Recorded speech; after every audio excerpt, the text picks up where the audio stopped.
नमस्कार जय Jagannath Odia health tips channel T को आपण मानकु स्वागत।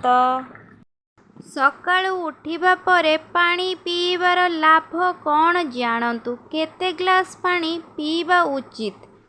जदि आपण निज शरीर को सुस्थ रखिबाकु चाहंती तेबे आपणक जीवन शैली रे किछि सुस्थ अभ्यास अंतर्भुक्त करंतु।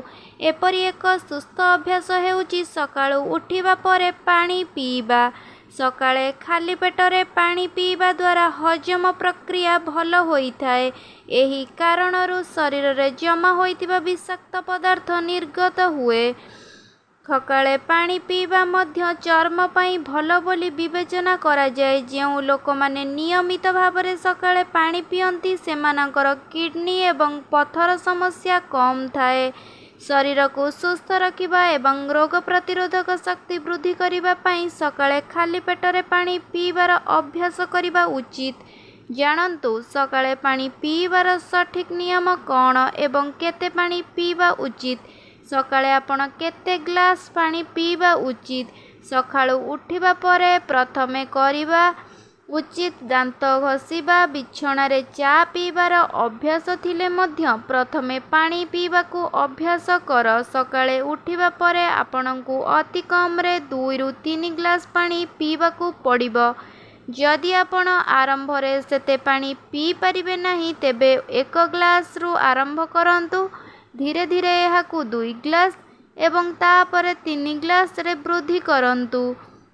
जदि आपण सकाळे उषुम किंबा गरम पानी पिउछंती तेबे एहाठारु भल किछि नाही। लुकेवार जल हजम को उन्नत करिथाए एवं मोटा बिलिजेउ को त्वरान्वित करिथाए। गरम पानी हजम प्रक्रिया सक्रिय करिथाए। मने रखंतु जे पानी पीबार मात्र अध घंटा परे अन्य किछि खाद्य खांतु। सकाळे खाली पेटरे पानी पीबार लाभ। सकाळे उठिबा परे पानी पीबा शरीरर प्राकृतिक प्रणाली को सक्रिय करिबा पई लाभदायक। एहा मेटाबॉलिज्म मध्य बढ़ाई थाए। सर्वप्रथमे पानीय जल हजम प्रक्रिया रे उन्नति आणे। शरीर को पोषक तत्व भांगिबारे सहाय्य करे। जदि आमर भिडियोटी भल लगी थाए तेबे लाइक शेयर सब्सक्राइब निश्चित करिवे। आउ प्रतिदिन सकाळ उठी पानी मध्य पीबे। पुणी सकाळ 7टा दिन 4टा रे देखिबे आमर लिसी हेल्थ टिप्स चैनल।